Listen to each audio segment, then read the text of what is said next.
किसान भाइयों नमस्कार, मैं पुनीत सिसोदिया। किसान भाइयों, आज की इस वीडियो में हम बात करने वाले हैं नेमाटोड्स की कि नेमाटोड्स यदि आपकी फसलों में आ चुका है तो उसकी पहचान कैसे करें, कैसे रोकथाम करें, उसका ऑर्गेनिक और केमिकल कंट्रोल क्या है और हम कौन से प्रिवेंटिव मेथड अपना सकते हैं जिससे जो नेमाटोड्स है हमारी फसलों के अंदर आए ना।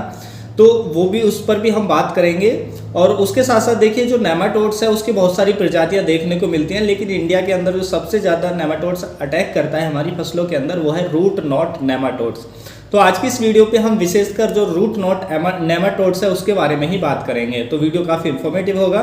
वीडियो अच्छा लगे लाइक कीजिएगा, अच्छा ना लगे तो आप इसे डिसलाइक भी कर सकते हैं। तो चलिए जानते हैं। देखिए, सबसे पहले हम बात करते हैं कि नेमाटोड जब हमारी फसलों के अंदर आता है तो हमें कैसे सिम्टम्स देखने को मिलते हैं। देखिए, हम नेमाटोड्स की बात करें तो नेमाटोड जो होते हैं वो बेलनाकार होते हैं और बहुत छोटे आकार के होते हैं। हम उन्हें नग्न आंखों से नहीं देख सकते हैं।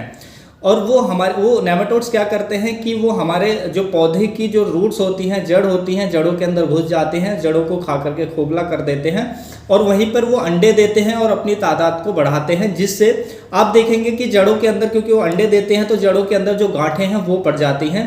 तो जिसकी वजह से, क्योंकि जड़ों में गांठें पड़ जाती हैं, जड़ खोखली हो जाती हैं, तो जो हमारा पौधा है वो न्यूट्रिशन और पानी को अपटेक नहीं कर पाता है, जिसकी वजह से जो पौधे की ग्रोथ है वो रुक जाती है, या पौधा आपको एकदम झाड़ीनुमा देखने को मिलेगा और या पौधे में की जो पत्तियां है वो पीली हो जाएंगी। आप फर्टिलाइजर भी देंगे तो वो कोई सी काम का नहीं होगा, क्योंकि रूट्स उसको ले नहीं पाएंगे।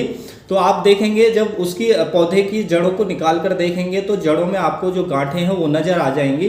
तो आपको समझना चाहिए कि हमारी फसल के अंदर जो नेमाटोड्स है उसका अटैक हो चुका है। तो इस तरीके के इसके सिम्टम्स होते हैं। और देखिए, नेमाटोड्स आने के बाद उसको कंट्रोल करना बहुत डिफिकल्ट होता है, इसलिए कोशिश करें कि यदि आपके खेत के अंदर नेमाटोड्स की समस्या है तो पहले ही आप उसको कंट्रोल कर लें। और फसलों में प्रिवेंटिव तौर पर ही आप जो केमिकल का यदि ड्रिंक्स करना चाहते हैं, केमिकल का कर सकते हैं। और यदि आप ऑर्गेनिक खेती करते हैं तो कुछ ऑर्गेनिक जो उपाय हैं उनका उपयोग करके आप उसे पहले ही रोक सकते हैं। लेकिन आने के बाद यदि आपके खेत के अंदर आ चुका है तो हम उसको भी कुछ हद तक, काफ़ी हद तक हम कंट्रोल भी कर सकते हैं। तो उन उपायों पर भी हम बात करेंगे। तो ये तो सिम्टम्स हो गया कि आप रूट को निकाल कर देखेंगे तो आपको आसानी से समझ आ जाएगा कि उसमें गांठें नज़र आती हैं। तो समझ जाइए कि हमारी फसल के अंदर जो नेमाटोड्स का अटैक हो चुका है। अब देखिए, नेमाटोड्स को जब आपके खेत के अंदर आ चुका है तो अब उसे कंट्रोल हम कैसे कर सकते हैं। सबसे पहले आने के बाद आप क्या क्या कर सकते हैं। देखिए, यदि आपके खेत के अंदर नेमाटोड्स की समस्या आपको दिख रही है तो आप सबसे पहले जो हमारा कार्बोफ्यूरॉन आता है आप उसको भी डाल सकते हैं खेतों के अंदर, क्योंकि उसमें स्मेल होती है, वो भी कुछ हद तक नेमाटोड्स है उसको कंट्रोल करता है। तो यदि वो आ चुका है तो कार्बोफ्यूरॉन जो हमारा आता है तो उसको 5 kg पर एकड़ के हिसाब से आप डाल दें खेत के अंदर, तो जो नेमाटोड्स है उसको आप काफ़ी हद तक कंट्रोल कर पाएंगे। उसके साथ साथ एक बायर कंपनी का आता है वेलम प्राइम, इसका आप प्रिवेंटिव भी यूज कर सकते हैं कि नेमाटोड्स की समस्या यदि आपके खेत में है तो आप पहले ही इसका ड्रिंच कर सकते हैं ट्रांसप्लांटिंग के 15 से 20 दिन बाद। तो फिर नेमाटोड्स आपकी फसलों पर अटैक नहीं करेगा। और यदि आ चुका है तो भी आप इसको कंट्रोल के लिए भी इसका आप ड्रिंच कर सकते हैं। तो देखिए, जो वेलम प्राइम आता है इसकी जो डोज हमें रखनी होती है, इसकी 250 से लेके 300 ml पर एकड़ के हिसाब से इसका ड्रिंच देना होता है यदि आपके खेत के अंदर ये आ चुका है। तो ये तो आ गया, यदि आपके खेत के अंदर आ गया तो हम कंट्रोल इस तरीके से कर सकते हैं। और देखिए, जो नीम ऑयल होता है वो भी काफ़ी इफेक्टिव होता है और नीम केक वो भी काफ़ी ज़्यादा इफेक्टिव होता है जो नेमाटोड्स है उसको कंट्रोल करने में। और प्रिवेंटिव भी आप इनका यूज कर सकते हैं जिससे आपके खेतों के अंदर जो नेमाटोड्स है वो देखने को ना मिले। अब देखिए, जिस खेत के अंदर जो नेमाटोड्स है वो आ चुका है तो सबसे पहले आप ध्यान रखें कि यदि आप उसमें कुछ भी कल्टीवेशन कर रहे हैं या कुछ भी आप वीडिंग वगैरह कर रहे हैं तो उससे जो वो औजार हैं उनको दूसरे फील्ड में यूज करने से पहले अच्छे तरह धो लें, क्योंकि उस खेत की मिट्टी दूसरे खेत में नहीं जानी चाहिए।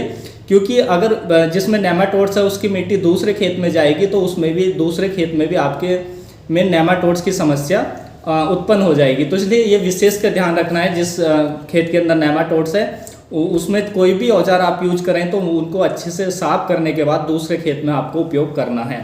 अब देखिए, यदि आपके खेत के अंदर नेमाटोड्स की समस्या है, आपको पता है, तो आप क्या क्या कर सकते हैं उसको कंट्रोल करने के लिए पहले ही। तो देखिए, आपको क्या करना है कि गर्मियों के मौसम में जब हाई टेम्परेचर होता है तो जो हमारा फील्ड खाली रहता है कुछ समय के लिए, तो उसकी गहरी जुताई करके आप छोड़ दें। तो उससे क्या होगा कि सूर्य की जो तेज किरणें हैं वो पड़ती हैं जो नेमाटोड पे या उनके एग्स पे, तो वो उससे भी वो ख़त्म हो जाते हैं, उनके अंडे ख़त्म हो जाते हैं और जो नेमाटोड्स हैं वो भी ख़त्म हो जाते हैं। तो काफ़ी ये इफ़ेक्टिव मेथड होता है, काफ़ी हद तक आप उसको कंट्रोल कर पाएंगे। उसके साथ साथ आप नीम केक का यूज कर सकते हैं खेत के अंदर। जब भी आप किसी फसल की बुवाई करते हैं तो उससे भी जो नेमाटोड्स की समस्या आपको अपने खेतों के अंदर कम देखने को मिलेगी। उसके साथ साथ जो गेंदा की क्रॉप होती है वो भी आप ले सकते हैं। जिस खेत में नेमाटोड्स की ज़्यादा समस्या है तो आप उसमें गेंदे की क्रॉप आप लगा सकते हैं, क्योंकि जो गेंदे की क्रॉप होती है उसकी जो जड़ें होती हैं कुछ ऐसा केमिकल रिलीज करती हैं जिससे जो नेमाटोड्स है वो नेचुरली ही ख़त्म हो जाते हैं। तो या तो आप पूरे फील्ड में जो गेंदे की क्रॉप है वो लगा सकते हैं, और यदि ये पॉसिबल नहीं है तो आप जो क्रॉप लेना चाह रहे हैं, मान लीजिए आप टमाटर की फसल ले रहे हैं, कोई भी क्रॉप ले रहे हैं, तो प्रत्येक बेड के बीच में टमाटर या जो भी आप लगा रहे हैं तो उसके बीचों बीच एक लाइन आप गेंदे की लगा दें हर बेड के बीच में। तो उससे भी जो नेमाटोड्स है आपके खेत के अंदर काफ़ी हद तक कंट्रोल हो जाएगा। और देखिए, आप प्रिवेंटिव के लिए जो मल्टीप्लेक्स कंपनी का आता है, सेफ फ्रूट के नाम से एक प्रोडक्ट आता है जो नेमाटोड्स को बहुत ही इफेक्टिवली कंट्रोल करता है। तो यदि आपके खेत के अंदर नेमाटोड की समस्या है तो आप प्रिवेंटिव में इसका भी यूज कर सकते हैं। तो इससे उपयोग के बाद जो नेमाटोड्स है वो आपको अपनी फसलों के अंदर देखने को नहीं मिलेगा। तो जो सेफ फ्रूट आता है प्रोडक्ट, इसकी आपको 2 किलोग्राम पर एकड़ के हिसाब से जो इसकी मात्रा है वो रखनी होती है। तो 2 किलोग्राम इसकी मात्रा को 100 केजी अच्छी तैयार गोबर की खाद में मिक्स करके आप खेत के अंदर बिखेर सकते हैं। उसके बाद कोई भी फसल की बुवाई कर सकते हैं। तो ये भी जो आपके पौधे की जो रूट्स हैं उनको सेफ रखने का काम करता है, उसमें नेमाटोड्स का अटैक नहीं होने देता है। और देखिए, जब हमारी फसलों के अंदर नेमाटोड्स का अटैक होता है तो क्या करते हैं कि नेमाटोड जो है फसलों की जड़ों को डैमेज तो करता है, तो फिर उसमें जो फंगल इन्फेक्शन है, बैक्टीरियल इन्फेक्शन है, उसके आने के चांस भी बढ़ जाते हैं, क्योंकि जो रूट्स हैं वो ज़्यादा डैमेज हो जाती हैं। तो इसलिए हमें जो नेमाटोड्स है उसको पहले ही कंट्रोल करना चाहिए। प्रिवेंटिव में यदि आपके खेत के अंदर है तो इसको प्रिवेंटिव में ही आप कंट्रोल कर लें तो ज़्यादा बेहतर रहेगा। बाद में वरना प्रॉब्लम आएगी, कंट्रोल करना भी डिफ़िकल्ट होगा और आपको की जो प्रोडक्टिविटी है क्रॉप की उसमें भी आपको लॉस देखने को मिलेगा। तो उम्मीद है किसान भाई आज की जो जानकारी आपको अच्छी लगी होगी। जानकारी अच्छी लगी तो वीडियो को लाइक कीजिएगा, ज़्यादा से ज़्यादा फार्मर के साथ इसे शेयर कीजिएगा ताकि उन तक भी जानकारी पहुंच सके। मिलूंगा मैं आपको एक और नई वीडियो में नई जानकारी के साथ। तब तक के लिए आप अपना बहुत बहुत ख्याल रखिएगा। धन्यवाद।